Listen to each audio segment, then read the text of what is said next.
Many members have said they want more Black history taught, but they don't seem to be aware of what is actually on the curriculum. Our curriculum is not the curriculum of 50, 40, or even 20 years ago. Children today are able to learn about the British Empire and colonialism, about the transatlantic slave trade and its abolition, and of how our history has been shaped by people of all ethnicities, as well as having the opportunity to study non-European cultures such as Mughal India or the Benin Empire, which is where my ancestors decided to have their own opportunity to take over the world in their own way.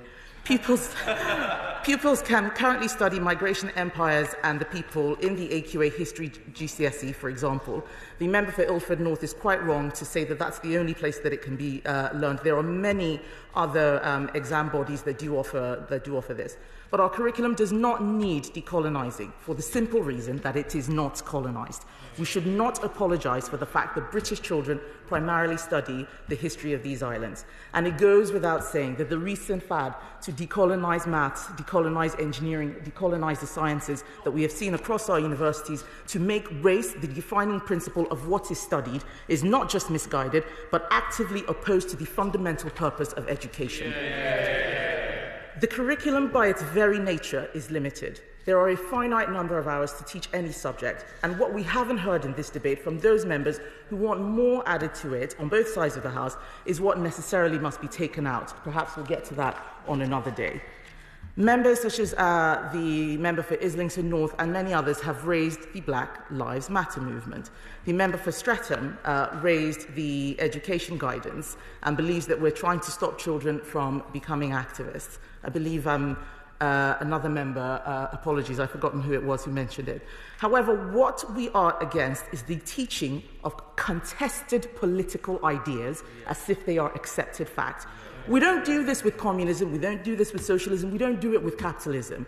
And I want to speak about a dangerous trend in race relations that has come far too close to home to my life, and it is the promotion of critical race theory, an ideology that sees my blackness as victimhood and their whiteness as oppression. I want to be absolutely clear, this government stands unequivocally against critical race theory. Some schools have decided to openly support the anti-capitalist Black Lives Matter group, often fully aware that they have a statutory duty to be politically impartial.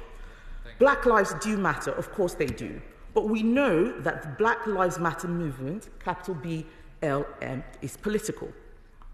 I know this because at the height of the protest, I saw white Black Lives, I've been told of white Black Lives Matter protesters calling, and I'm afraid I apologize for saying this word, calling a black armed police officer guarding Downing Street a pet nigger. That is why we do not endorse that movement on this side of the House. It is a political movement, and what would be nice would be for members on the opposite side to condemn many of the actions that we see this political movement instead of pretending that it is a completely wholesome anti-racist organization. There is a lot of pernicious stuff that is being pushed, and we stand against that. We do not want to see teachers teaching their white pupils about white privilege and inherited racial guilt. And let me be clear, any school which teaches these elements of critical race theory as fact, or which promotes partisan political views such as defunding the police without offering a balanced treatment of opposing views, is breaking the law. Members have mentioned the police. Our history is our own, it's not America's. Too often, those who campaign against racial inequality import wholesale a narrative and assumptions that have nothing to do with this country's history and have no place on these islands. Our police force is not their police force. Since its establishment by Robert Peel, our police have operated on the principle of policing by consent, and it gives me tremendous pride to still, in 2020, live in a nation where the vast majority of our police officers are unharmed. On the history of black people in Britain, again, our history of race is not America's history of race. Most black British people who have come to our shores were not brought here in chains, but came voluntarily, due to their connections to the UK and in search of a better life. I should know I am one of them. And we have our own joys and sorrows to tell. From the Windrush generation to the Somali diaspora, it is a story that is uniquely ours. And if we forget that story, to replace it with an imported, Americanized narrative of slavery, segregation, and Jim Crow, we erase not only the history of Black Britain, but the history of every other community that has contributed to this society and has also been a victim of racism or discrimination, from the Pakistani community to the Jewish community. On delivering a